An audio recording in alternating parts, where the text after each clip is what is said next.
Unemployment rates among young men in Alberta nears 20%, a level not seen since the early 80s. Hello, it's Blue Orange 22. So I want to look at this article, actually two articles, about something going on in Alberta, Canada. This is part of my Young Male Crisis series, and it's a story that I think is very interesting to think about and to ask yourself, why is this happening? In Alberta, Canada, there's currently a crisis of young male unemployment. Young male unemployment, as you saw in the headline, is at 20%. But the strange thing is the unemployment rate for young men suddenly took a big jump up in 2019, as you can see here. Quoted from the article, Alberta's unemployment rate among young men has nearly doubled over the past 7 months, in an unprecedented spike that has pushed their joblessness rate to a level not seen since the early 1980s. In April, roughly 1 in 10 men in Alberta was unemployed. By November, it had surged to 1 in 5. Now that's a pretty astonishing jump. That's doubling the unemployment rate from 10% to 20% in 7 months. However, while this big jump in male unemployment suddenly hit very, very hard, seemingly out of nowhere, the female unemployment rate stayed more or less the same. Unemployment relatively steady among young women. Toom notes that this is the sharpest increase in youth unemployment among men outside the recession that Alberta has seen. The same data, meanwhile, shows a relatively stable employment picture for young women over the same period in 2019.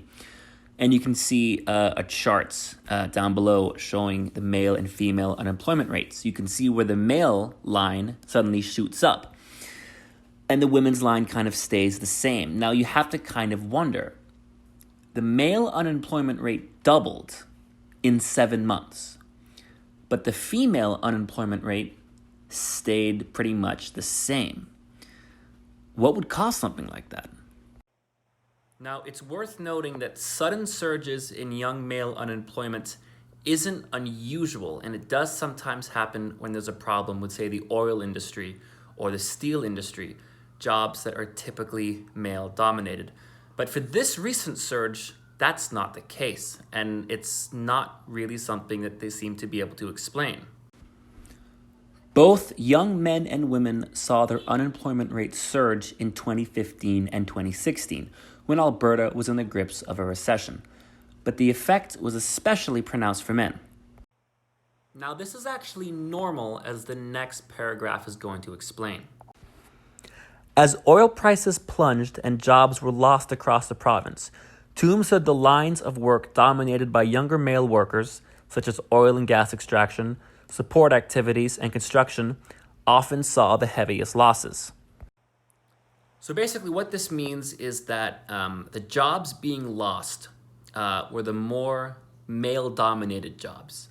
You know, things like working on a gas rig or working on construction. You know, jobs that are more typically held by men. And these were the jobs being lost because these were the industries being affected. So that makes sense. You know, that might be a disadvantage for male workers, but you couldn't really call that discrimination.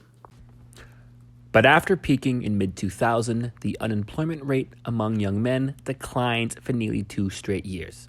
Basically, as those male jobs like the oil rig and the gas rig and construction came back, men got jobs back. But then the last paragraph is very curious.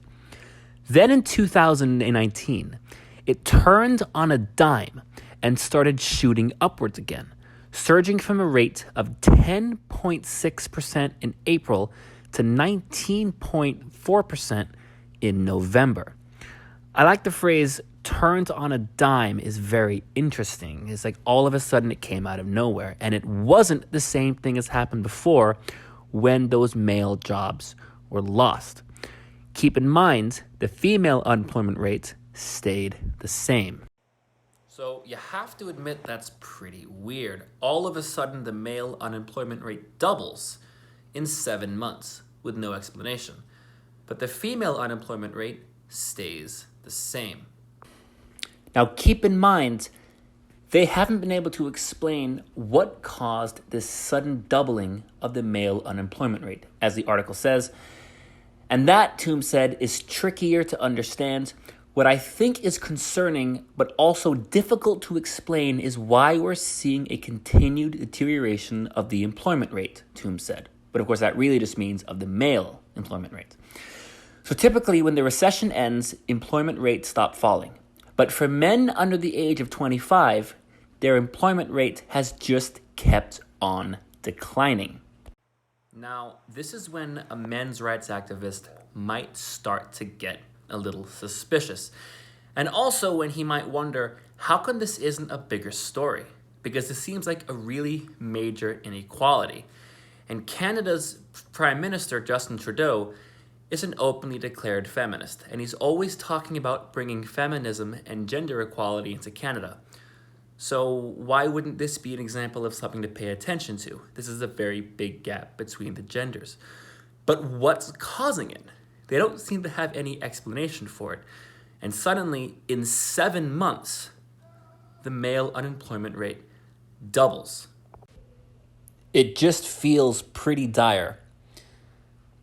This second article, which I've also linked in the description below, kind of gives an insight into what's going on. And they interviewed some of the men being affected by this problem. Here's one of the men from the article. At 24 years old, Joshua Leonard is getting used to being unemployed. He lives in Edmonton with his parents. He graduated with a diploma in IT more than 3 years ago, but hasn't been able to find work in the field, despite applying to more than 100 positions. He's worked at restaurant jobs on and off to keep afloat, but currently isn't working.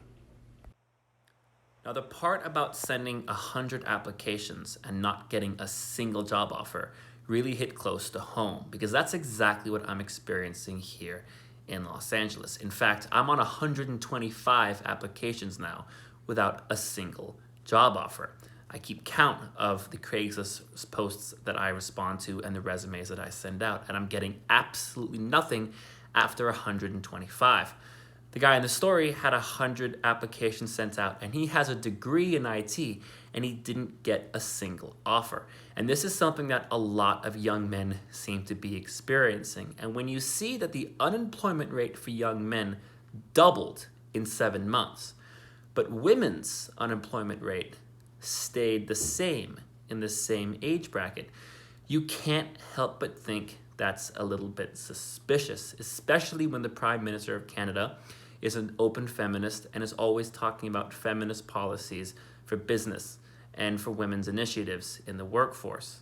You have to kind of look at all of those things and see some kind of curious coincidences at the very least. Okay, now here's another one of the men in the article talking about the way that men seem to be blamed. And this is something that, in my opinion, if I had to guess, would kind of tie into some like the anti-male sentiment that MRAs talk about in society. But take a look. On top of it all, he's troubled by an accusation that is sometimes lobbied towards young men in his position, that they're entitled authors of their own destiny. I've heard that before. There's a stereotype of the unemployed Alberta man as a high school dropout who took a job in the oil patch, spent recklessly during the boom times, had no plan for the inevitable bust, and is now unwilling to work the jobs that are available to him at a fraction of the salary he used to earn. But that's not the situation that Schnell sees, Schnell was the other man, in his own life or the life of his peers. I don't understand how we can be looked at as asking for too much when we can't afford to have a house, he said. It doesn't make sense to me. And then you see right there, there's a lot of guys like me. And indeed, I am one of those guys. And it's one of the reasons why I'm a men's rights activist. Because I notice in my own life that I seem to have a big disadvantage when it comes to finding work and finding a job. And I'm getting the feeling that I'm being discriminated against. And as you saw that last line, there's a lot of guys like me There's a lot of other guys like me too.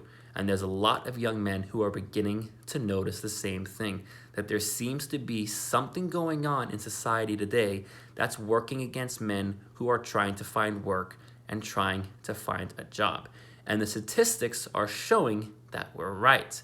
And the statistics and the data show that it's men today who are significantly disadvantaged when it comes to unemployment and finding a job.